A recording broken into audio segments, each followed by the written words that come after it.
Welcome back to another episode of the Damage Report. I am John Idarola. It is going to be a big, packed show that we tried to fit as much as we could, but not everything that I wanted. We're going to be starting off with the big breaking news. That is developments or developments in the North Korean negotiations that Donald Trump is currently abroad and engaged in, but other news as well. Some more fallout coming from yesterday's Michael Cohen testimony. He is also in Congress today. However, that is a closed session with the Intelligence Committee, so we don't know much about what's going on there. Perhaps later on today we will know. If there's anything big, then you can expect that we'll be talking about it on the Young Turks and tomorrow on the Damage Report as well. Later on in the show, some big legislation has been passed in the House recently having to do with gun control, which is good news, but there's some bad news wrapped up in it too. And so I want to add a little bit of context around the passage of these gun control bills. Also, something that was unfortunately lost in the shuffle this week around Michael Cohen testifying was AOC's amazing performance in grilling the CEO of Equifax over credit bureau abuses and hacks and things like that. Very important information that we'll be getting into at the close of the show. Along the way, two great guests are going to be joining us. Nina Turner, one of my favorite people in America to talk politics with, is going to be back on the show. She's one of Bernie Sanders' campaign co-chairs this time around. She's going to be talking about why she's supporting Bernie Sanders, how she expects the primary to go. It should be a lot of fun. And then turning to a more somber note, we have an amazing documentarian who's going to be joining us, director Skye Fitzgerald of the Oscar-nominated documentary Lifeboat, where his team was embedded on a rescue boat in the Mediterranean rescuing migrants, and the footage that they shot was absolutely amazing. So we're going to be talking about that documentary and the situation in the Mediterranean as well. But we start with the breaking news. Donald Trump apparently has closed off the negotiations that he went abroad to begin with Kim Jong-un over the future of the nuclear program of North Korea. He had very high hopes. People who haven't been paying much attention to what's been going on also had very high hopes. But apparently, as of right now, the talks appear to have fallen apart. Perhaps understandably. So they had been talking about a number of different points of negotiation, things that the U.S. wanted in terms of the future of missile technology and nuclear weapons development in North Korea. Obviously, North Korea has interests as well, security guarantees, and also a ceasing or an elimination entirely of the sanctions that we have on North Korea. And so they apparently proposed that if they are going to shut down their biggest nuclear development facility, the sanctions would need to be eliminated. And the word out, you believe it if you want, is that led Trump to say, no, we're walking out right now. Maybe that happened. Maybe, I don't know, we'll see.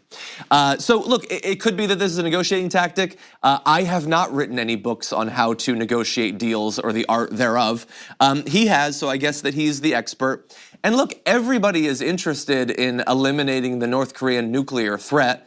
Certainly our allies in South Korea would feel a lot more comfortable, and in Japan and really around the world, considering the state of the ballistic missile technology that North Korea has clearly already developed. But we can only expect so much. And Donald Trump, who appears to have staked the future of these negotiations, not on what we can provide to North Korea, but on his personal relationship with the dictator of North Korea, that makes it a more complicated situation, less likely to achieve our goals. And I think that we are seeing that in real time. Now bear in mind that of all world leaders, they appear to be closer than perhaps any other two. Donald Trump has literally said that the letters that Kim Jong-un has sent to him are love letters. He literally said, we fell in love. Him and the brutal, brutal murderous dictator of North Korea. He said this not behind closed doors, not it's coming out in an insider book about what's going on in the Oval Office. He said this at a Trump rally in September in West Virginia. And I mean, big applause line that I fell in love with this dictator. But it gets into darker territory as well, because of course, the US and North Korea, we've had some wrinkles in our relationship over the past couple of years. Perhaps one of the biggest was the tragic death of Otto Warmbier while he was held captive in North Korea. Now that topic came up during a press conference. This is what Trump said. I really don't think it was in his interest at all. I know the Warmbier family very well. I think they're an incredible family. What happened is horrible. I really believe something very bad happened to him, and I don't think that the top leadership knew about it. And when they had to send him home, by the way, I got the prisoners back. I got the hostages back. And Otto was one of the hostages, but Otto came back in shape that was not even to be talked about. Did he tell you that he did not? Did Kim Jong-un tell you? He felt badly about it. I did speak to him. He felt very badly, but he knew the case very well. But he knew it later. And, you know, you got a lot of people, a big country, a lot of people. And in those prisons and those camps, you have a lot of people. And some really bad things happened to Otto. Some really, really bad things. Why are you? But he tells me that he didn't know about it, and I will take him at his word. Have you ever been in a dream and you've checked to see if you're dreaming and oh God, you are still dreaming? We're still dreaming. We're still stuck in this mutual shared nightmare that we have. That, for any other president, we would be talking about that years after they left office. Him saying, oh no, I sat down with one of literally the worst political leaders in the past couple of 100 years in world history. And yeah, they killed this guy totally needlessly, brutally. I don't think he did it though. I don't think he knew. I trust him, you know? He says he didn't do it. I don't think he did it. Not just him, all of the top leadership. I wanna make sure that nothing happens to him, nothing happens to their top leadership.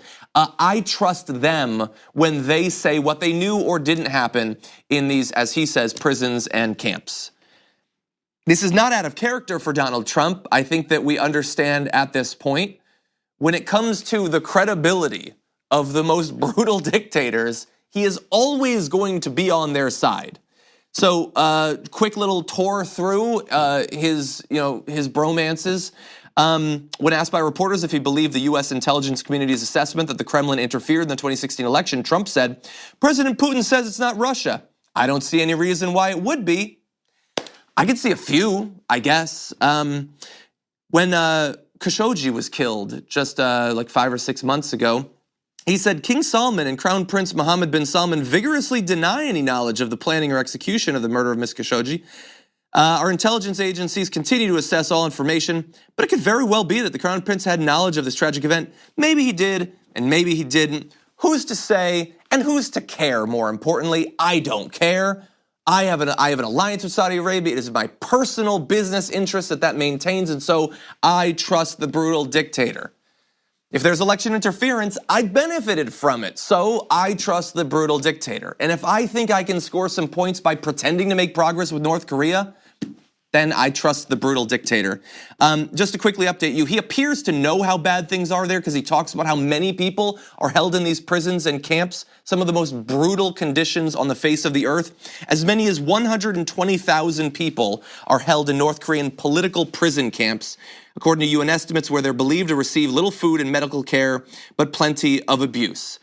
Many do not make it out of those camps, and you can go in there for any number of completely arbitrary reasons, actual crimes down to simply believing or advocating for the wrong things, such as literally anything. The first toe in the water of actual representative democracy in North Korea is enough to land you for the rest of your life and possibly your family as well in one of these political prisons. I have spoken in the past with people who have thankfully been able to escape from North Korea. That is more time spent understanding the condition that these people dwell in than Donald Trump has spent in the entirety of his life, 1 or 2 interviews. And as well, Kim has apparently executed at least 340 people since he came into power in late 2011, including, by the way, members of his own family who have turned against him from his either objectively or just from his own view, brutally executing them. With gunning them down or sicking packs of dogs on them or literally launching mortars to kill them. This is the person that he takes at face value on what happened to Otto Warmbier, okay? That's our president. That's whose side he's on.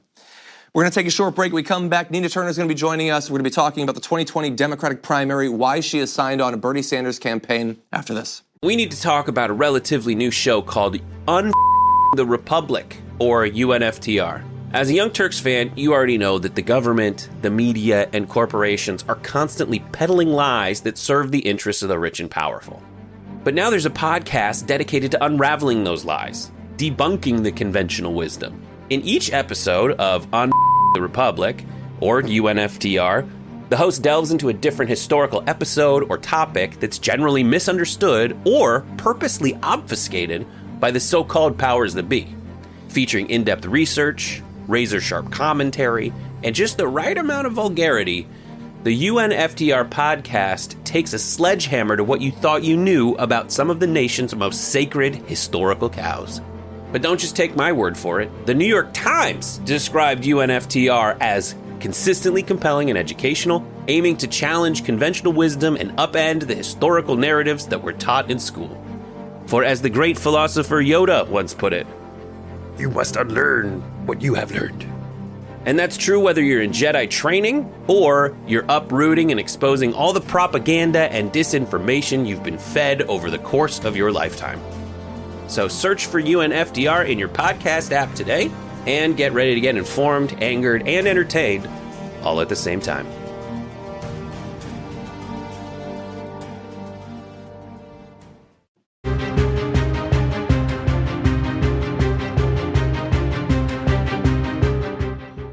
We turn now to the 2020 Democratic primary, and I am very excited to welcome back to the show one of my favorite people in the country to talk politics with, Nina Turner. Nina, welcome back.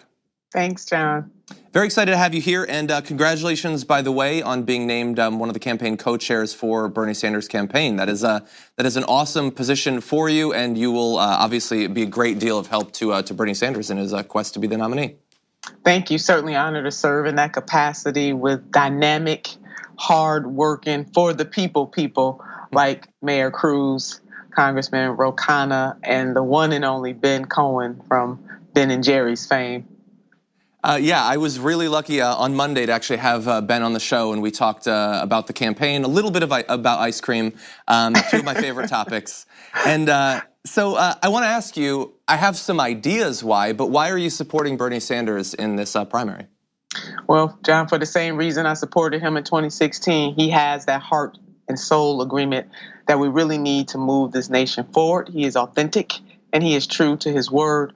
When he talks about Medicare for all and college for all and caring about prescription drug prices and the overwealth, the obscene levels of wealth of the billionaire class at the expense on the backs and the necks of the working poor and barely middle class in this country, and that he will be the type of president to help to make crooked paths straight. He means that. And so I'm all in for that. I have been ever since.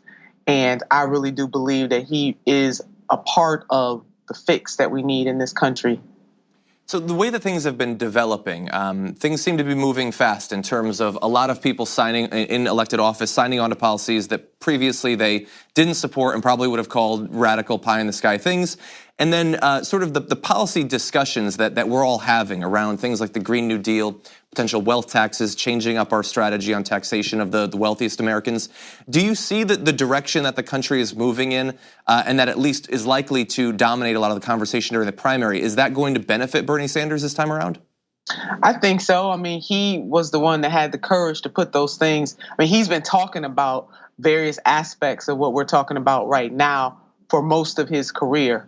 And a visionary, is never truly understood in their time, but he was a visionary. He still is a visionary in many ways. And he pushed the Democratic Party to the point that it is now, where you do have so many presidential candidates talking about what he talked about in 2016. And John, even though 2016 is not that long ago, in political speak, it does seem like a very long time ago. I mean, there were people who said Medicare for all would never happen, that it was a pipe dream. And now you have 70% of Americans, regardless of their political affiliation, saying, oh yeah, we do need Medicare for all, college for all. I mean, almost every single presidential candidate has tied themselves to the Bernie Sanders agenda, to the agenda that Senator Sanders set for this nation.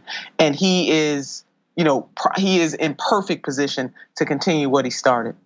Yeah, I totally agree, by the way, about the sort of weird time warping effect of the past couple of years, where it is only a couple of years ago, and yet I've looked at video of me from then compared to now, and it's like it's a horror movie, basically, what's happened to all of us. Follow up about the fact that many of these other candidates are saying that they support Medicare for all, even if they won't necessarily define it very clearly, and they support a Green New Deal, even though the way they talk about it seems a little bit different than the way some devoted progressive environmentalists talk about it. If they say that they support the policies that Bernie Sanders does, how does he differentiate himself from them? Well, first of all, he is the real thing. We got the receipts for what he's standing for. That's number one. And then number two, I would challenge the voters, the electorate, the people in this country to ask the presidential candidates what they mean by that. We absolutely know what he means by that.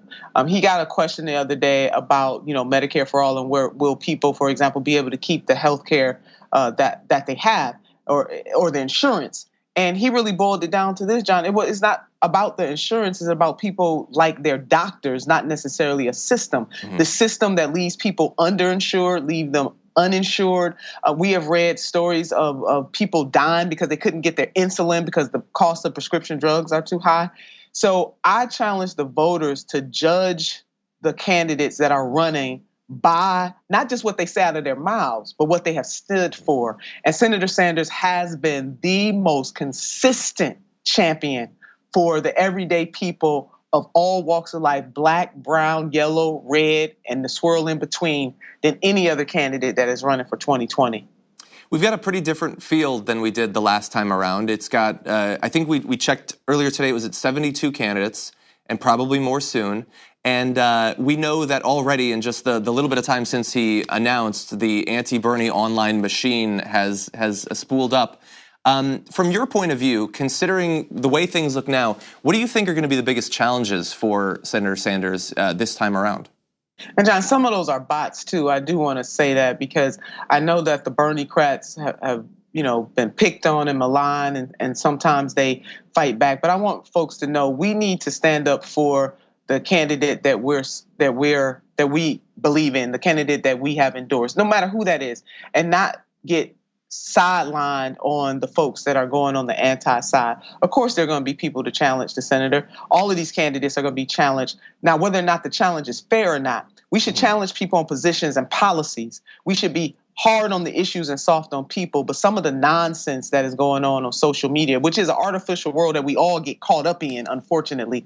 But we got to remind ourselves that it is the artificial world. Senator Sanders is going to continue to do what he's always done, which is to be that champion, to get out there, to talk to people face to face, to have other people. As you know, John, he got 1 million. He asked for 1 million people to sign up to volunteer, and he has over 1 million right now. That is a strong symbol of the support that he has throughout the country. And he understands that he has to talk to the people, that it really is what the grassroots is asking for and what people need to be able to not only sustain themselves, but to live a good life. So policy for policy, the senator is very strong on that. He's going to have to go endure some things like all of the candidates will, but he is the front runner in this race. So if we believe that they came after him in 2016, they're going to even do it harder in 2020, which is why the senator understands, and he has launched his campaign in such a way with dynamic co-chairs, with diverse staffing at the highest levels of that campaign. But more importantly, he took it to the people. What other candidate, John, asked the people, asked for 1 million people to sign up and say that you want to be a part of that? Nobody else has. That is a great sign of the type of campaign that he is going to run, and we are going to win. He's going to the White House. So one more quick question, just because I was really excited to see you on the list of the campaign co-chairs. So I'm just curious, what role do you want to play in his campaign? What do you want to bring to it? Well, I want to continue to touch the people, even deeper than I was able to do in 2016. I want to go to different states across this country, help to drive the policy of the campaign. That is also the role of the co-chairs. And to really not only just remind people, but to help a greater number of people to coalesce around a vision that is really bigger than all of us, John. A vision for us today, but also a vision for the future. A vision that says that Medicare for all is an absolute right in this country. A vision that says that college for all is a right, and your zip code or who your parents are or are not should not determine whether or not you can go to college or go to a trade school. One that people don't have to cut up medicine to decide, have prescription drugs that they can't afford. One that says that living a decent life is not good enough in this country, that everybody should have the opportunity to live a good life. I am going to do that all across this country, by the senator's side, by Dr. J's side, his wife, but also separate and apart from him, building up the masses, but to be in those rooms to help to set a policy that goes beyond this campaign. Nina Turner, as always, thank you so much for stopping by the show. We always appreciate your perspective. Thank you, John, for having me. Have a good day. We're going to take a short break. When we come back, a little bit more on the Cohen testimony yesterday, a little bit of fallout from that, as well as a big gun control bill passing in Congress. We'll be breaking that down on the other side.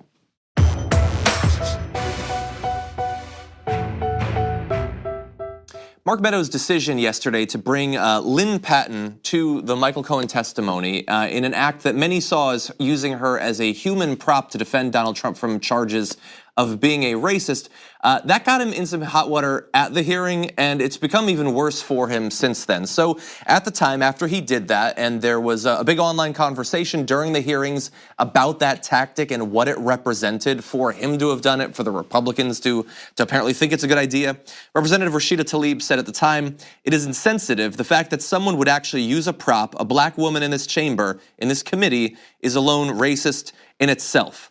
And he protested quite a bit after that, saying, "How could you possibly call me a racist when I am friends with Elijah Cummings and when people in my family are African American?" And he wanted her comments stricken from the record, and he's being described in the news as being on the verge of tears. So the thing is, she didn't say that he was a racist. She said that that was a racist act, and we need to be able to differentiate between criticism of a thing that is said or a thing that is done and the identity of the person doing it. And many people seem to have zero tolerance whatsoever for criticism, no matter what perspective it's coming from, no matter how justified it seems, for something that they say or do, without believing that that then is meant to define who they are for all time. And then that is wrapped up in the belief that some white people have, and I'm a white person, so I think in this area I have some authority. And the bigger area, I'm gonna leave that to people who've been personally affected by these issues, believe that if I do a certain thing, then I have now passed a threshold where how dare you ever accuse me of even potentially having a racist thought or doing something that could be considered racially insensitive. That threshold does not exist. People need to stop looking for it. And the thing is, he says that because he's friends with Elijah Cummings, he can't be a racist. So if you're friends with a black person, you can't be a racist. Sort of a classic trope that he decided to use first. And then someone in my family is African American. That by its very nature, regardless of what I think about them, my interactions with them, means that I can't be a racist as well. Okay, so he is attempting to complicate the matter by saying other things about me should be taken into account when evaluating if what I did is racist, or in a larger sense, if that makes me a racist. So let's do that. Let's look at some other things that he has said and done. A lot of people have been passing around a video of him from 2012 where he was talking about President Barack Obama, and he delved into, at that time, very familiar territory. You know, it's interesting when the more we find out, the more we realize how wrong the direction we're going. And so what we're going to do is take back our country. 2012 is the time that we're going to send Mr. Obama home to Kenya or wherever it is. We're going to do it. Yeah, so he went for the birther thing, implied that President Barack Obama, the first black president of the United States, obviously can't be from the US. It is insane. It's a joke to believe that he could possibly have come from here. He must come from somewhere else. He must come from Kenya, and you hear the scattered applause. That was something that was being talked about on the right. Donald Trump was one of the people pushing it the most, but there were others, and Mark Meadows was one of those. And I don't think that there's any argument to be made that if you believed that Barack Obama must not come from the US, that is a racist belief. It doesn't mean that your identity from now on is a racist. You don't have to have the name tag or whatever, but that comes from a racist place. You need to understand that. And I think he knew even better the political context that it existed in. So did he say that because he is a racist? Did he say it because he really believes that Barack Obama does not come from the US? I can't delve into his heart or his brain. I don't know. But I know that he thought it was to his political advantage to imply that the first black president clearly couldn't come from the US. That's questionable, especially when it's not a solitary thing. A second video shared on Twitter shows Meadows at a Tea Party forum making similar comments. He was then a candidate for Congress, and he clarified that he believed Obama was an American citizen, but when asked if when he goes into Congress, will he pursue some kind of investigation to find out whether he's a citizen and whether he should be able to be in charge of the military, he took the microphone and just said yes. And while the other candidate, there were two, while the other candidate was going off on a long birther tangent, he was sitting back and he was chuckling and he liked it. And when the people in the audience were asking questions about whether Barack Obama was a citizen, he thought the entire thing was a big funny joke. So again, that doesn't mean that his identity from now on is racist, but it comes from a place of, at best case, complete ignorance on this topic and what that belief represents, or even worse, a cynical use of racist beliefs in the electorate to try to get himself elected. So in either case, certainly doesn't look good for him. Now, Rashida Tlaib, representative who brought up this issue at the committee, she was shown one of these clips on a New Day earlier today, and asked if she believes him to be a racist. Tlaib said, "Look, I feel like the act was, and that's up to the American people to decide whether or not he is."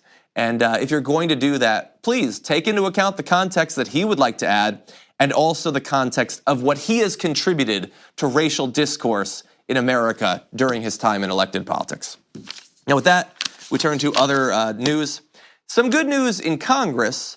Both today and yesterday, in fact, the House passed two different gun control measures. One having to do with licensing requirements for selling weapons, helping to close the background check loophole that we've had. Another which extends the waiting time period. That was another loophole that allowed some people who've committed horrendous acts, including in Charleston, to gain access to firearms that they never should have had. And that is good. And I just want to go a little bit more in depth for people generally outside of the US who know that the situation here vis-a-vis guns is insane, but don't necessarily know how bad it is. Let's talk about it. So licensed gun dealers in the US are required to run a background check to make sure a buyer doesn't have a criminal record, history of mental illness, or any other factors that legally bars him from purchasing a gun. So that is licensed dealers, people who have, a gun shop or something like that. But private, unlicensed sellers don't have to run a background check. So someone who doesn't run a licensed gun shop can sell or gift a firearm at a gun show, over the internet, or to friends and family without verifying through a background check that the buyer isn't legally prohibited from purchasing the weapon. This new bill, H.R. 8, would close that loophole, although it would leave some exemptions for gun transfers among family and temporary transfers like lending a gun while hunting. I look forward, if this becomes law, to finding out how they exploit that to give guns to all sorts of shady MFers. But right now, that is a good thing that they have finally closed that. And thank God, because this is not only a common sense thing, it's incredibly popular. 91% of Democrats and 79% of Republicans favor background checks for private gun sales and sales at gun shows. So I don't know what the political future of this is going to be. I have a hunch that the Senate, which is still Republican controlled, is not going to be a fan of this. But while this is good news that they did this, I don't come out of this situation thinking, huzzah, American democracy, because 91% of Democrats and 79% of Republicans favor it, and yet it took this long to get the House to vote in favor of it. And even then, you'd think, finally, progress. We've moved on this issue. No. The vote yesterday was 228 to 198. You'll be shocked to find out that of those 198, 193 are Republicans. So despite the fact that 79% of their voters favor this, almost every single one voted against it. And it's likely that the story will be exactly the same in the Senate. So look, this isn't the most consequential way that corporate and lobbyists control over our elected officials, the fact that they can be bought for such low sums, especially in the topic of guns. This isn't the most important consequence of that by any means. There are bigger issues that touch more areas of American life and all of that. But this is perhaps the starkest example of how political outcomes can be completely torn to shreds and thrown off into some sort of bizarro world when money gets involved. That it doesn't matter if more than 90% of Democrats and 8 out of 10 Republicans are in favor of something. That doesn't budge the needle for the Republicans almost at all on guns, and for the Democrats on some other issues as well. So this is good news for the new Democratic House. It is good to see them voting in favor of something that is so overwhelmingly approved of, but we can only clap ourselves on the back so much over something that we've been waiting so long for, and that still has, at best, a fraught political future for it. We'll stay tuned and we'll find out. But this, to me, makes me scared not only about guns, but also about American democracy and the effect of money on it. With that, we do have to take another break. When we come back, director Skye Fitzgerald is going to be joining us, director of the Oscar-nominated Lifeboat, which sheds so much light on what was going on and still goes on in the Mediterranean, where literally thousands of people are losing their lives attempting to cross over into Europe. After this.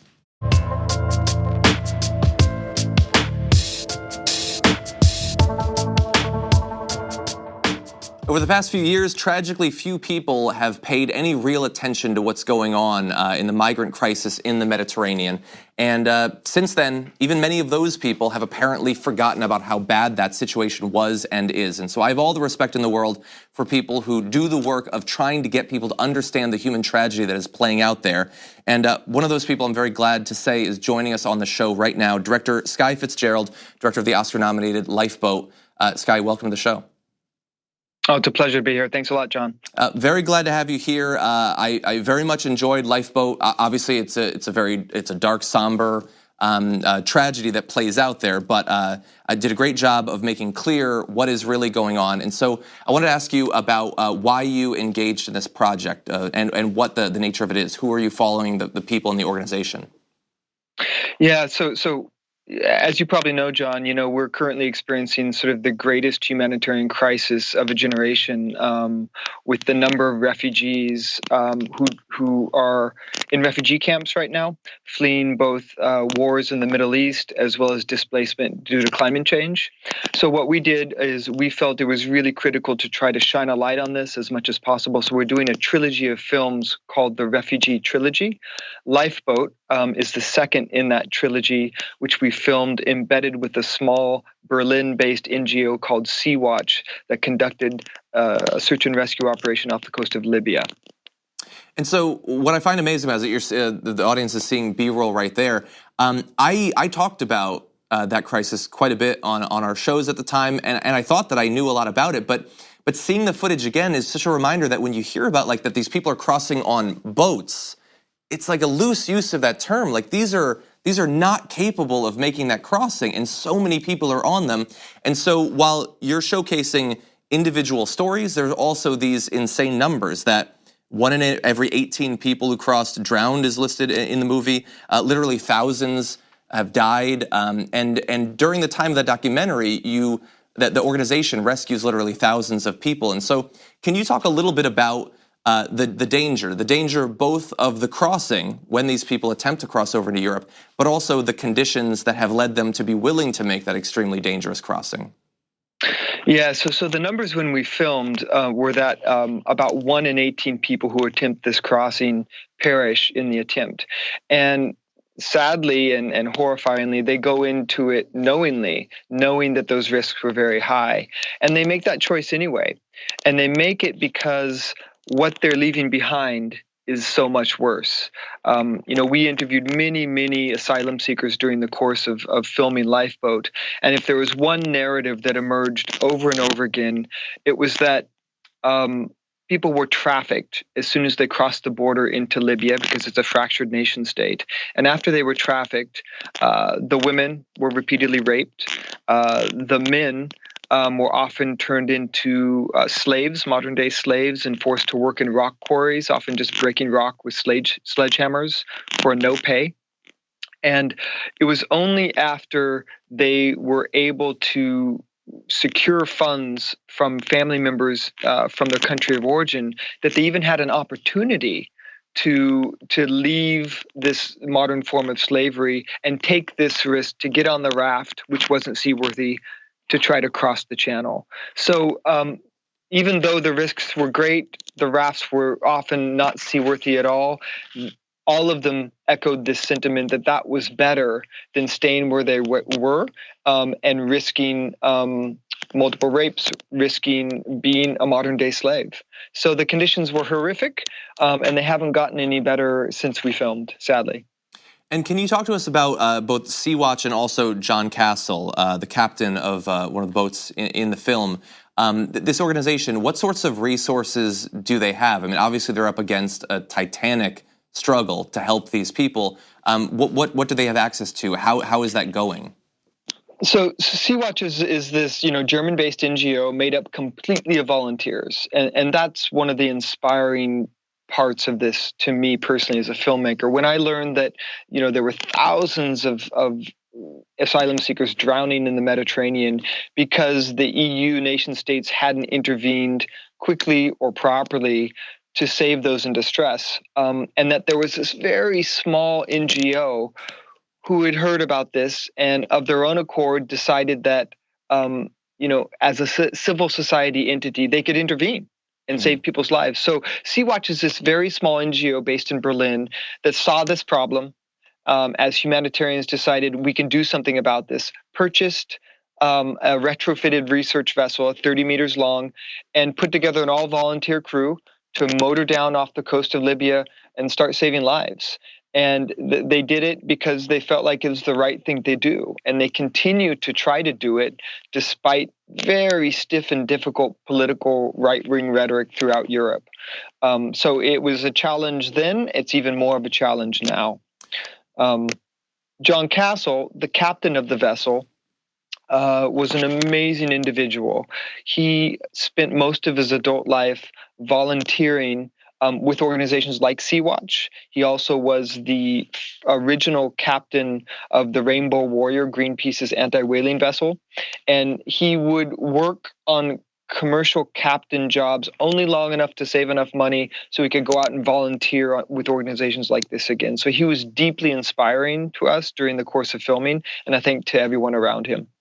So as I was watching the film and seeing you have a number of different individuals profiled from a number of different countries, you learn more about their stories and missing siblings and the torture and rape and all of that. And so I'm curious. Obviously, there's an educational component to this that people will learn more about this life that they have never themselves lived.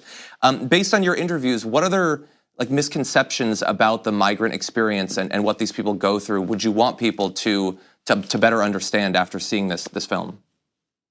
Well, as you know, John, there's a lot of right-wing rhetoric that these economic migrants is the term that's tossed around a lot, are simply coming to Europe or coming to the U.S. right to take someone's job, and that's simply not true if you look at the numbers and if you interview people as well. The people that we talked with and met with, as I noted, they came from a vast spectrum of experience before they entered Libya. Some were fleeing the war in Syria, and they had been able to make it to Cairo and then work their way overland before departing from the beaches. They were simply fleeing war. There were others who were fleeing conscription in Somalia and other countries in East Africa. There were others who had been trafficked and were fleeing from their captors, basically. And then there were a smaller number of people who had chosen to leave a life where they were trying to raise a family of 2 to 6 children, right, on $1.50 a day.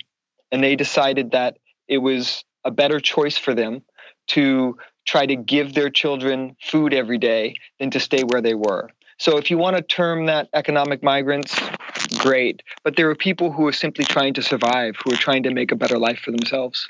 Yeah, and thankfully projects like yours can help people to see that although they're going through tragedies that thankfully few people in America ever have to experience, that these are very similar in terms of their motivations and where they're coming from and what they hope to end up with in terms of their life situation. So Skye, thank you so much for joining us and for the project, and congratulations on the Oscar nomination for Lifeboat. My pleasure. Thanks for having me, John. Thank you. We're going to take a short break. When we come back, just a little bit more time, we're going to be talking about AOC's grilling of credit bureau CEOs after this.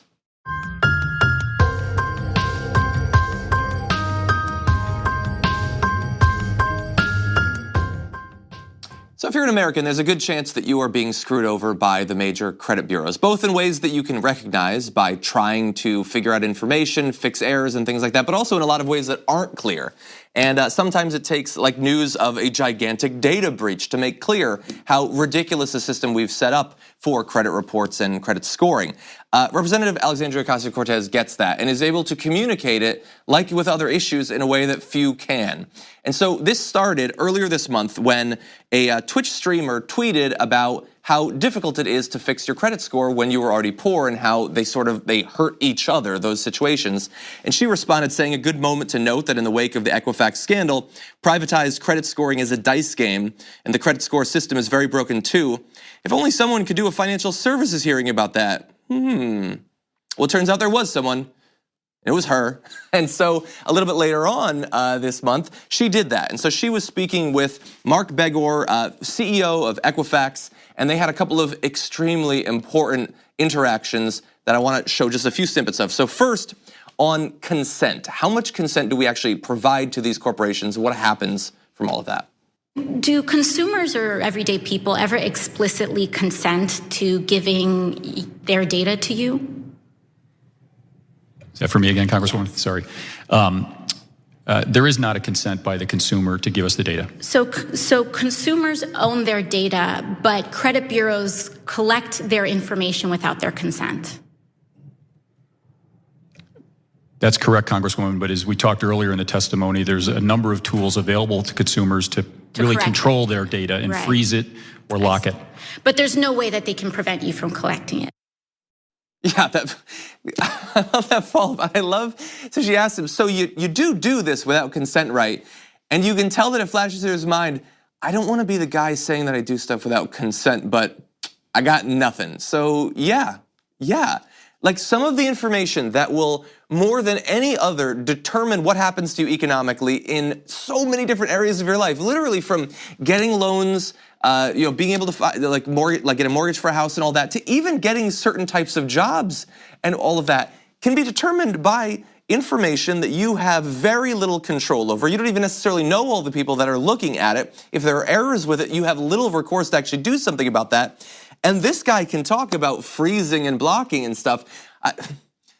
There's a lot of people across the country that would have loved to have had a freeze on both the collection and the distribution of their information when another one of these massive data breaches happened. Affecting, by the way, the last time in December, 147 million people, which I count as a very significant chunk of all of the people living in the US that are not children and don't yet have to worry about their credit scores. So great job there in the first interaction. There's another though. We turn now to the error rate of these organizations and how consequential those can be. Credit scores are life-altering pieces of information, and monitoring credit is incredibly important. And, we've seen here by reports issued by this committee that 1 in 5 consumers have had an error on their credit report. There's about 60 members on this committee. That means 12 members here, either currently or in the past, have had an error on their credit report. If parachutes had a 1 in 5 error rating, I don't think a lot of people would go skydiving. And now we're talking about people's homes. We're talking about their ability to get a job. We're talking about people assessing whether they would be a good janitor based on their credit score. I like the metaphor. She's right. If there was a 1 in 5 chance of your parachute failing, you would not jump out of a plane. I don't jump out of a plane because I kind of feel in my gut that there is like a 20% failure rate. I know that that's got to be wrong, and yet it feels that way, and I don't want to take a chance. But she's right. And look, obviously the consequences aren't that if there's an error on your credit report, you will splatter somewhere across Missouri. But it's really bad though, and if you can't get a car, or if you can't get a house, or you can, but you're going to end up spending far, far more for that, that is very consequential. And to have that level of control over your economic future being determined by corporations that you have no say over, being protected by politicians that receive massive amounts of money from those corporations with hacks, because obviously the security is little better protected than you are from errors in the reporting, that is not something that can exist. And I would actually put her questioning in this credit bureau hearing on the same level as her corruption game that she did with campaign finance, where what she is doing, now obviously she's better prepared than any regular person, but what she is doing is very much, not in the hypothetical, but specifically representing what a real person thinks and would want to know about these topics. Because campaign finance and how the credit bureaus function traditionally and to this day in America makes 0 sense to any regular person that is not receiving checks from them. Nobody understands why credit scores work the way they do, why it is still so difficult to find out what all your scores are, to find out what is influencing your score, why one of the most perverse things imaginable, that if you check your score, an act of financial responsibility that negatively impacts your credit score, to a regular person that makes 0 sense. And once again, AOC is able to make that incredibly clear in a way that, thankfully, before the country went crazy Wednesday because of Michael Cohen, went viral. I hope that this is not the end. I hope that we finally have fundamental structural reform to how the credit reporting agencies actually function. And if that happens, we'll probably be able to credit AOC for that. Now, we are going to have to go. I wish we had more time. Thank you so much for watching. We're going to close out the week strong tomorrow with Brett Ehrlich. We've got a lot to talk about. I'll see you then.